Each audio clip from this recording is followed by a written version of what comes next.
it doesn't apply to one-on-one speech. Well, and we're talking to Kevin Terrio. He's an attorney with Alliance Defending Freedom, and these guys do this stuff for free. So if you'd like to contribute and help them out to Alliance Defending Freedom, the number is 800-654-3969. 800-654-3969. What happened? There was I'm a little confused because I'm not an attorney, but there was an appeal. This was an appeal to an earlier ruling.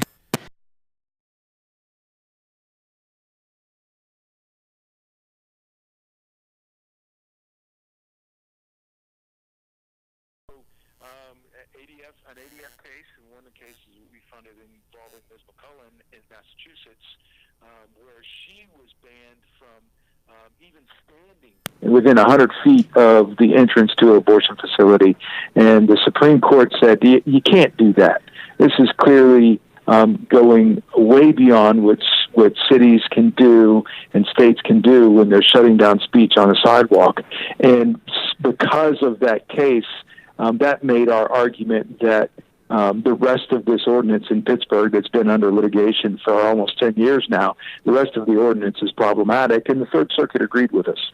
Well, if I had a lemonade stand downtown, I couldn't tell somebody they couldn't stand within 100 feet of property, could I? No, you couldn't. And so what?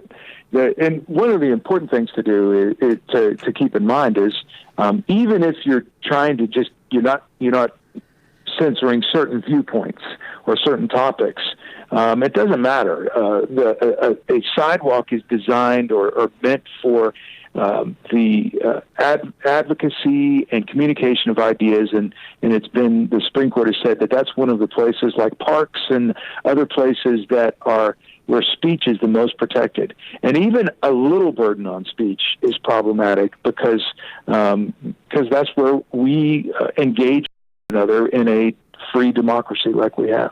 Yeah, we've had issues here in Pittsburgh with demonstrations against the police not that long ago where highways were blocked and traffic was stopped. And the city just let it go on. They had where you would think they would have had the authority to move people if you're preventing traffic for people. Speaking of health facilities, somebody was getting ready to give birth. They were stuck in traffic because the roads were blocked. Well, and the city does. And what happens is that's the problem with starting to ban speech is that the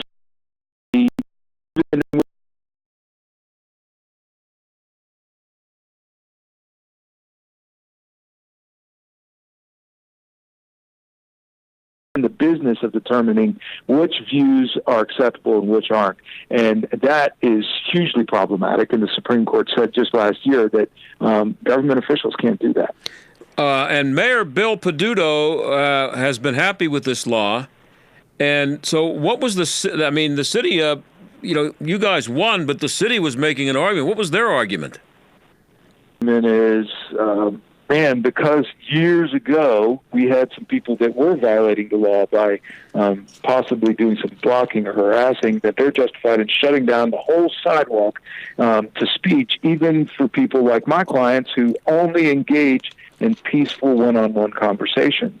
And in the Third Circuit said you just can't do that, especially since there hasn't been any problem even in the several years before the ordinance was enacted, with that type of behavior. What the court said in that earlier case we were talking about in McCullen is, look, if there's a problem with people blocking the sidewalk or blocking traffic or that kind of thing, then you enforce the laws that prohibit that kind of behavior. You don't shut down speech. Yeah, it occurs to me that it would be a problem to decide what's harassment and what's conversation. If I'm a woman and I've decided that I would like to get an abortion, someone even discussing it with me on the way in, I could call that harassment, couldn't I? Well, the court made clear in this ruling on Friday in the Bruni case that no, that's not harassment. That's protected speech, and the city can't censor that. So but there's, it would seem to me that it would be kind of difficult to, at what point does conversation become harassment? Yeah, It is, and that's why the city shouldn't even get into it. Mm-hmm. If you're engaged in a conversation that is not blocking the sidewalk, is not doing anything that is blocking the entrance or anything like that, then the city has to let that go. It can't get into deciding based on the content of that conversation whether it's permissible or not. And how will this ruling affect similar laws around the country, and what kind of domino effect might this have? Well, that's a great question, because there's an old Supreme Court case, the Hill case out of Colorado, that really kind of muddies the law. And so I think this case helps bring some clarity and encourages the Supreme Court to take this matter up again to clarify that, look, streets and sidewalks are meant for public discourse, and you can't ban speech on those, even if you're pretending that your motives are good. That's a problem, and it should be unconstitutional because that's foundational to our free society. Does the fact that Planned Parenthood gets a lot of public funding have any bearing at all on any of this, about what you're allowed to protest and what you aren't?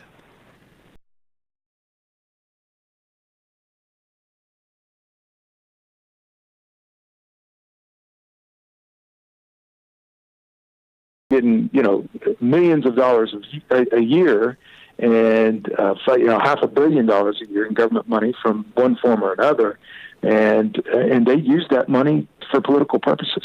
We're talking to Kevin Theriault. He's an attorney with Alliance Defending Freedom. I apologize if I'm springing this on you, but ADF has also been heavily involved in competing against women in sports.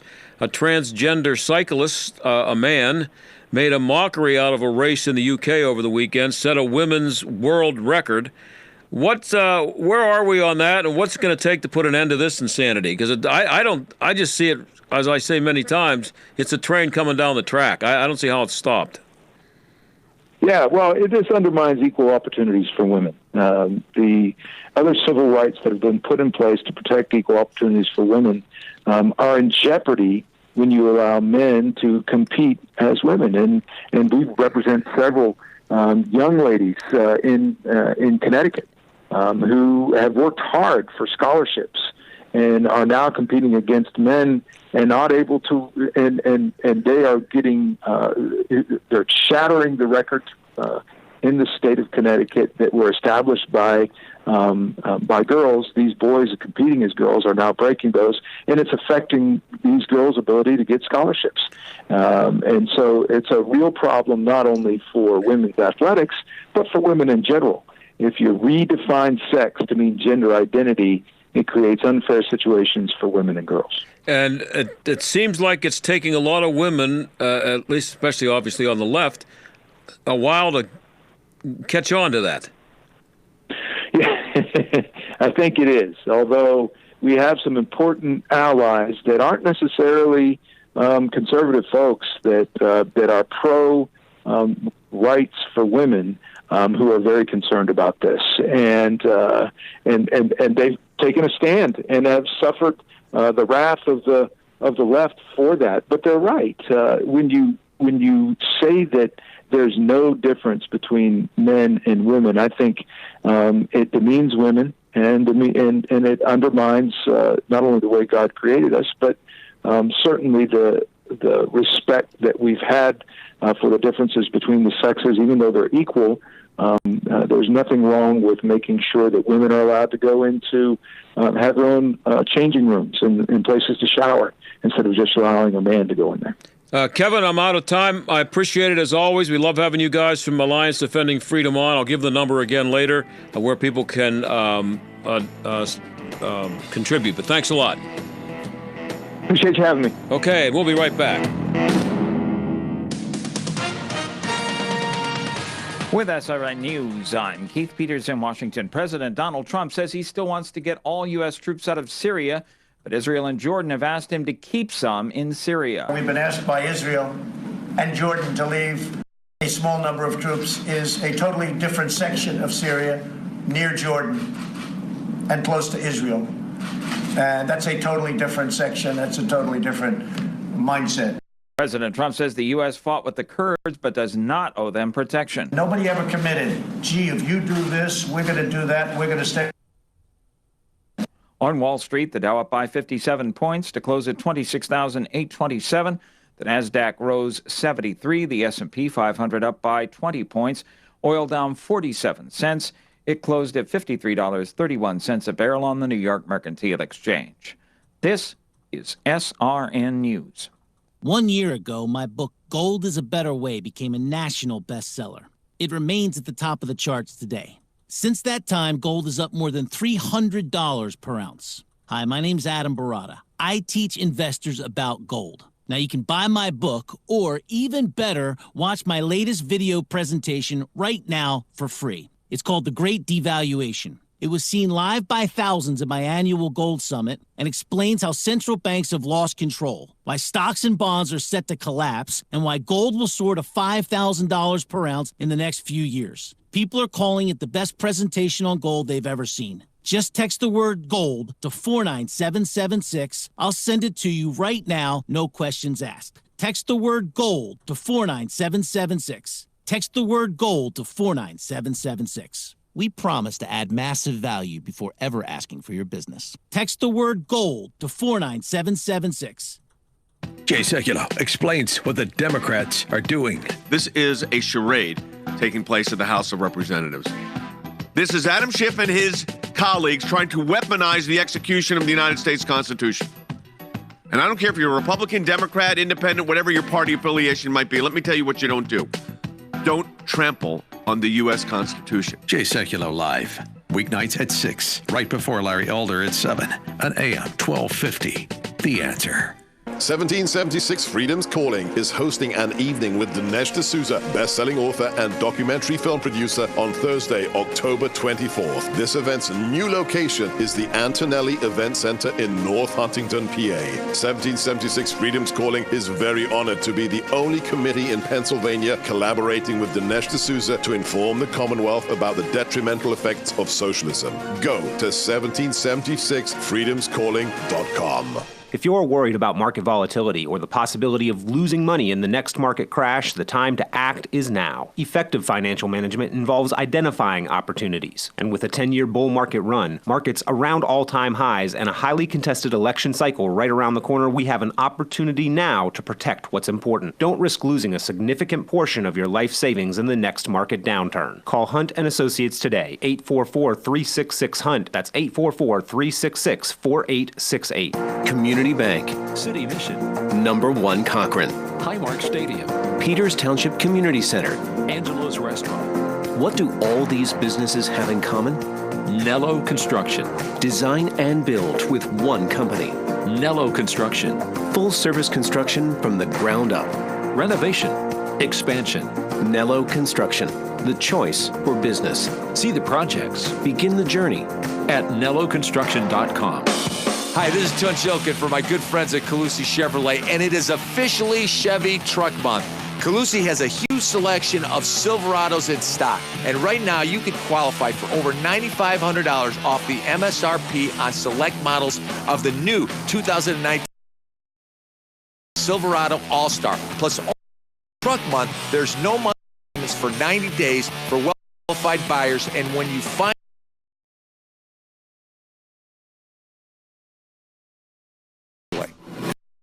In traffic, we've got the answer. Starting out with a look at the Parkway West, seeing some delays from Montour Run Road down to 60. Some of that left over from an earlier crash, some delays, and also inbound from Green Tree to the Fort Pitt Tunnel. Outbound, you're jammed up Parkway East, Boulevard of the Allies to Edgewood, Swissvale. South on 79, really tied up there. Heavy volume from Route 50 down to South Point Boulevard. Got some delays outbound to Library Road. That's a look at traffic. I'm Jenny Robinson. AM 1250, The Answer. Weather. After a nice evening, it'll turn cloudy tonight. Rain will start toward daybreak, but will be 57. We'll see rain at times through tomorrow morning and early afternoon. Lingering clouds the rest of the day with the high 62. We'll see clearing tomorrow night. It'll be chillier with a low of 44. Then Wednesday will be breezy and a little cooler, mainly sunny though. High will be near 60. With your AccuWeather forecast, I'm meteorologist Frank Streit. This is the John Steigerwald Show on AM 1250. The Answer. Well, Chicago is one of my favorite cities to visit. I sure wouldn't want to live there for a lot of reasons that I could spend about 10 minutes talking about, but I wouldn't want to see my kids, any kids I know, stuck in the Chicago schools because they stink. And the teachers are on strike now, which is something they seem to do like clockwork. Today was day 3 of this version of the Chicago teacher strike. Tim Benson is a policy analyst at the Heartland Institute, and he joins us now. Tim, thanks for being here. Thanks for having me. Appreciate it. So what do the teachers want this time, other than, the obvious stuff? They want more money, I'm sure. Obviously, of course.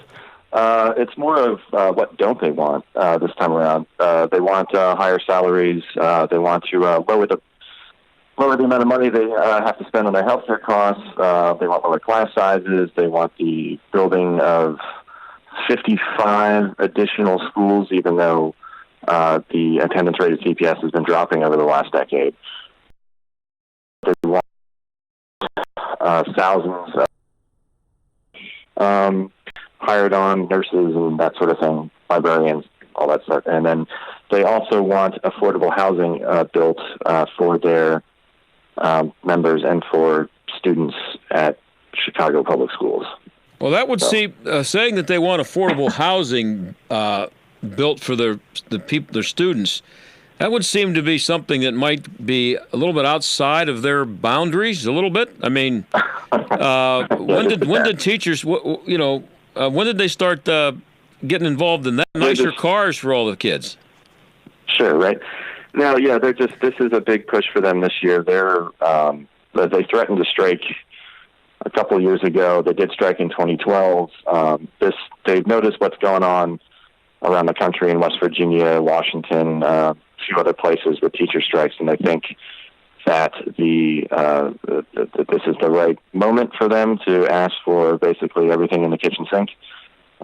So they're just pushing it all out there, and they're just going to see what they can get back from the Chicago public schools. And they're already making like I guess this deal that they want would have them averaging right around $100,000 a year, right? Just about, yeah. So a couple months off in the summer. Yeah, exactly. The median teacher salary right now in Chicago is about $75,000. So basically, something like 60% of college-educated Chicago workers earn less than that. In Chicago, if you're say you were a teacher, you're a Chicago teacher, you were hired in 2009, so a decade ago. So you're hired a decade ago. Your salary was about $56,500. Over the course of a decade, with step increases and pay increases based on seniority, your salary has risen from $56,000 to a little over $102,000. So your salary has gone up 81% in a decade, and they're still crying, poverty. So there's not a lot of places where you can expect an 81% raise in 10 years. No, most places it's about 10 to 12%. Yeah. Well, the Heartland Institute has come up with something called strike vouchers. How would that apply here? And you I understand you offered that solution a while back, and of course they ignored it.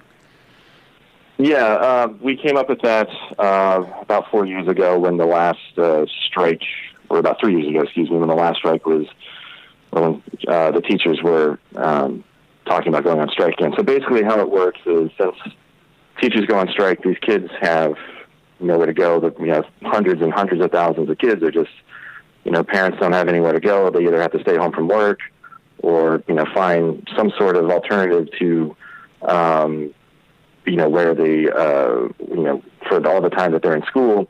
So basically, if a walkout occurs, the strike voucher would give any students currently enrolled in one of the public schools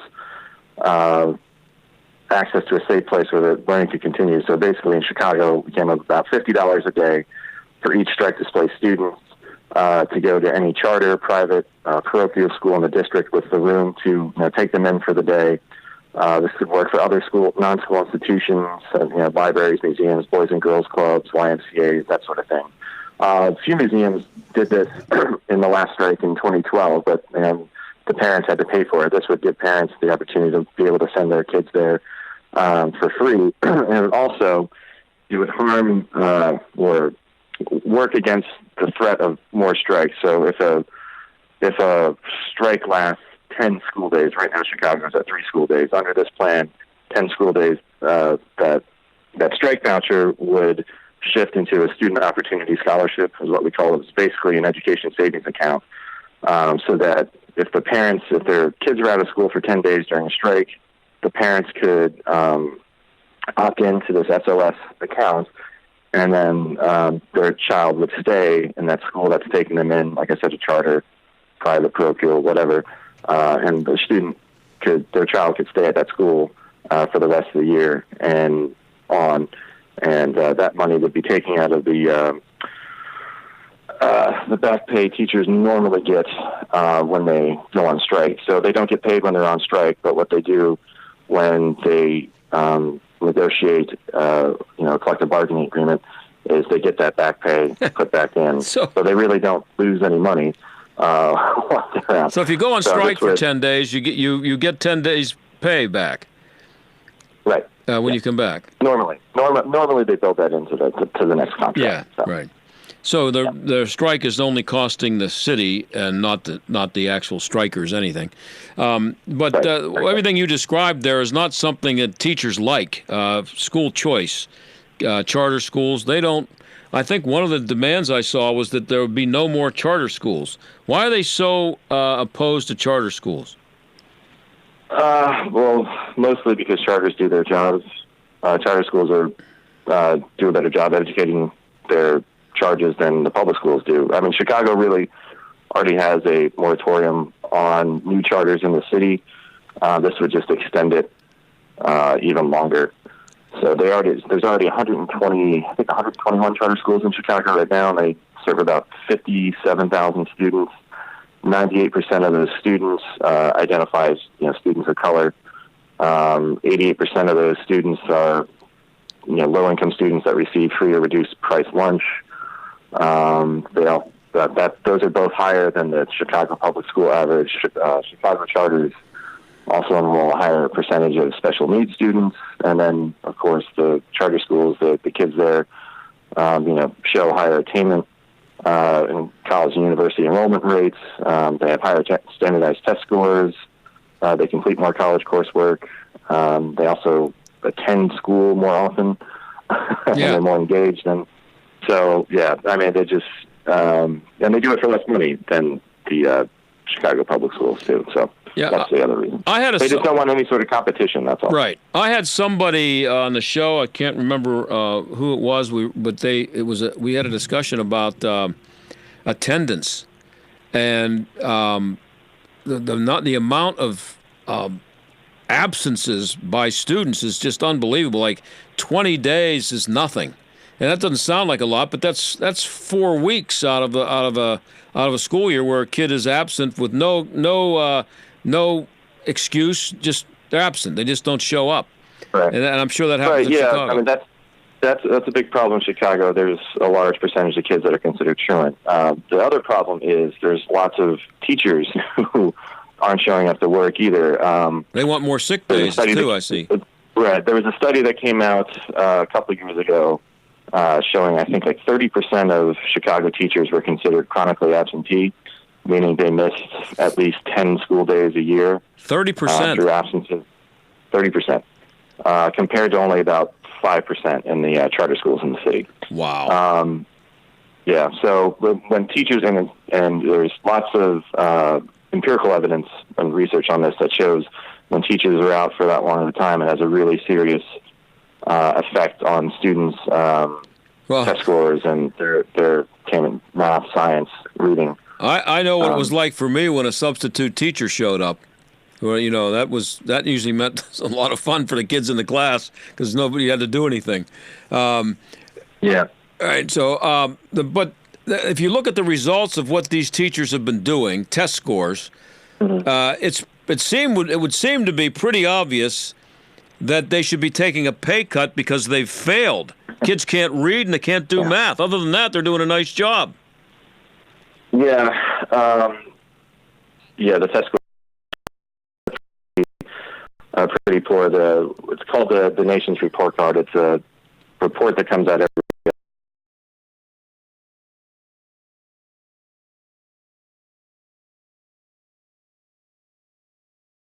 I believe only about 27 to 30% of the kids going to Chicago public schools perform to grade level in math and science at these schools. So basically, 7 out of 10 of the students that go through CPS, go through the school system, don't achieve proficiency levels at grade level in those subjects. And this is the thing that I wonder about, and we're talking to Tim Bennett.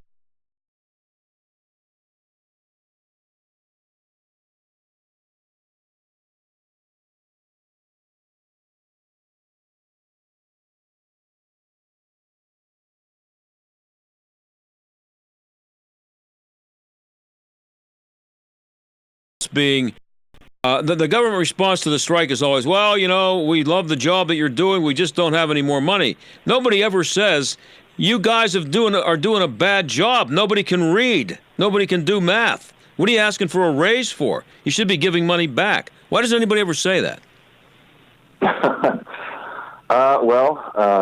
Teachers' unions are well-funded, obviously, and they have a lot of political pull. They spend a lot of money electing the candidates they want to sit across the table from and collectively bargain with. The test scores aren't all the teachers' fault. I will say that. I mean, sure, a lot of these kids are coming from situations that are, hard, and it's weird with schools. Not so much in like inner city schools, stuff like that, but with just public schools in general, they're almost like Congress. People don't like Congress and people don't like public schools, but then when you ask them about like their congressman or their public school, they're like, oh yeah, he's great, or oh yeah, that school's great. Yeah. So it's just one of those things. Yeah, but you would think when it gets to be this bad. I always turn to Walter Williams when it comes to stuff like this. He calls what's happening in city schools fraudulent education. They're handing out diplomas to kids, which used to mean that you passed through and you are now a certified high school graduate. And now it doesn't mean anything. It just means nothing. They just hand them out to everybody. And I just, at some point, you would think that there would be government officials or parents pounding on somebody's door asking why their kid can't read in the 6th grade beyond a 2nd grade level.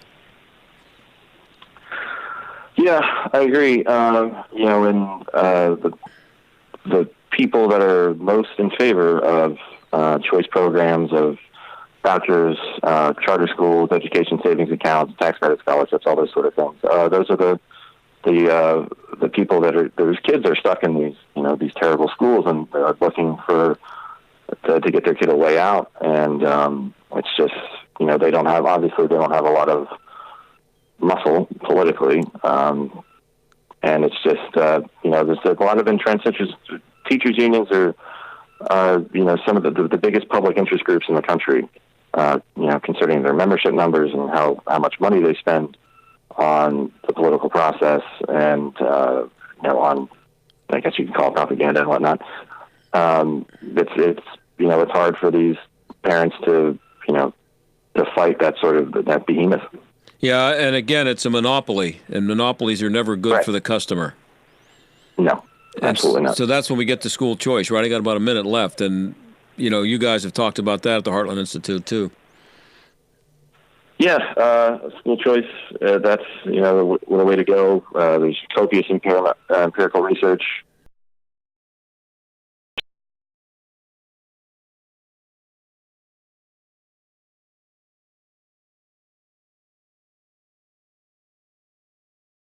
Extensively, they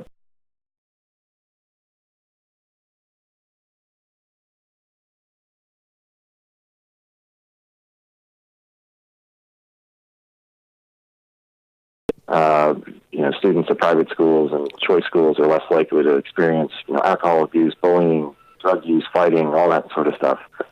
So yeah, the more choice we can get, the better. Parents need options, and they shouldn't just, kids shouldn't just be sent to schools based on their zip codes.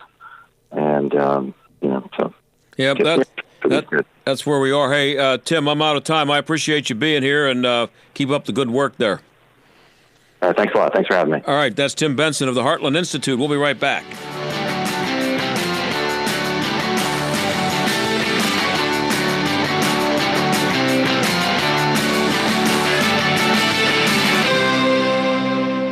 This is Jay Hagerman of Abernathy & Hagerman. Upon your passing, you wouldn't want a judge to decide who raises your children or how your estate gets divided. It is important to review your estate planning documents to ensure they protect what matters most. At Abernathy & Hagerman, we will work with you to establish an guardian for your minor children and that your assets are used for your family's benefit. Judge for yourself.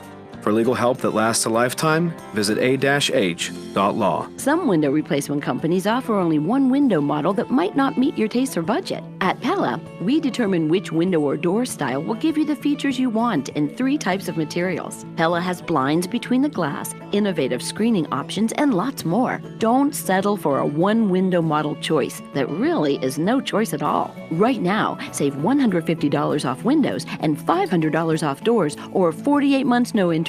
Call 888-78-PELLA, PellaPittsburgh.com. We're living in a very successful, affluent society for many people. Yet it's also true that there are people that are being left out of that. And how do we reach those people? Joelle Gilliam, Executive Director at Light of Life Rescue Mission on Pittsburgh's North Side. So part of what Light of Life does is that we help them in our education and employment program to connect with workforce development, to look at the skill gap that exists. And so we're partnering with places like the community.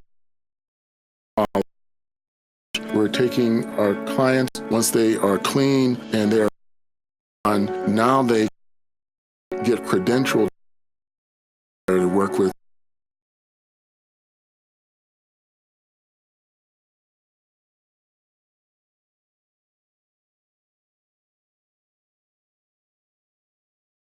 Story. To become a monthly partner or make a one-time gift, visit lightoflife.org/give today. lightoflife.org/give. 10 years ago, the heavily touted Rivers Casino opened. A decade later, its original revenue projections have yet to materialize, even with expanded gambling. An analysis by the Allegheny Institute for Public Policy concludes that the value of jobs created at the Rivers Casino remains a question. To learn more about this topic, visit AlleghenyInstitute.org, where conventional public policy thinking has been challenged since 1995. Obamacare, Trump Care, ACA, COBRA. There are so many choices, but all seem to bring expensive. There are lots of changes happening in healthcare today. Fortunately, I know someone that has been on the forefront of health insurance for years, Todd Marley at Marley Financial. Todd and his team of professionals are licensed with virtually every healthcare provider in the country. They help determine which plan is right for you and then expertly help you choose the best plan for your needs. Coverage. Have call Marley Financial. Want just catastrophic or just accident? You know the answer. Worry about the penalty? All of Marley Financial plans are penalty exempt because they know how to design the plans. Most of their clients save 30 to 60%, which can add up to several $1,000s a year. Call Todd at Marley Financial, 724-884-1496. That's 724-884-1496 on the web at marleyfg.com. 1776 Freedom's Calling is hosting an evening with Dinesh D'Souza, best-selling author and documentary film producer, on Thursday, October 24th. Events New Antonelli Event Center in Huntington, PA. 1776 Freedom's Calling is very honored to be the only committee in Pennsylvania collaborating with Dinesh D'Souza to inform the Commonwealth about the detrimental effects of socialism. Go to 1776freedomscalling.com. The John Steigerwald Show, AM 1250, The Answer. Well, I mentioned that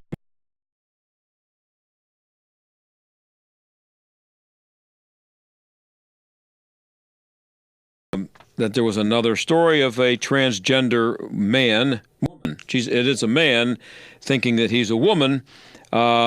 His name is now Rachel McKinnon. keeps smashing women's records. This is in cycling, and this is in the 35 to 39 category.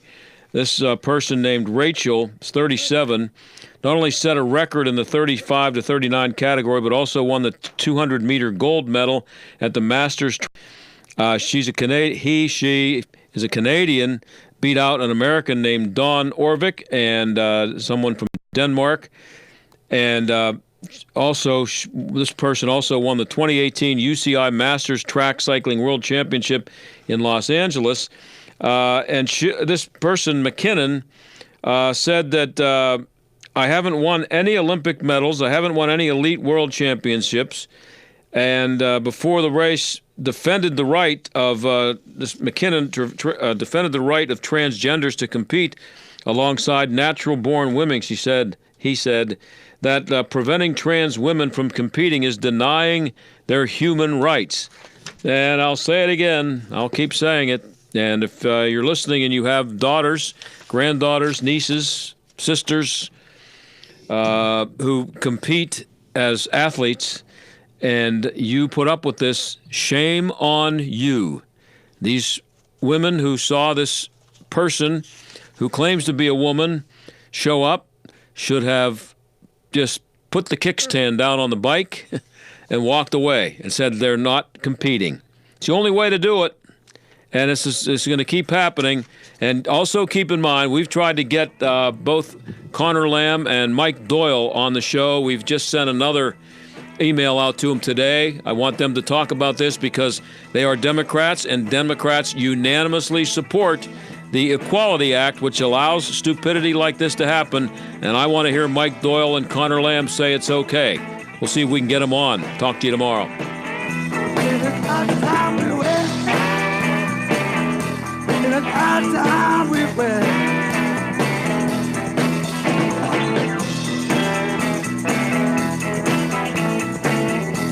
The John Steigerwald Show is a production of AM 1250, The Answer, and Salem Media Group.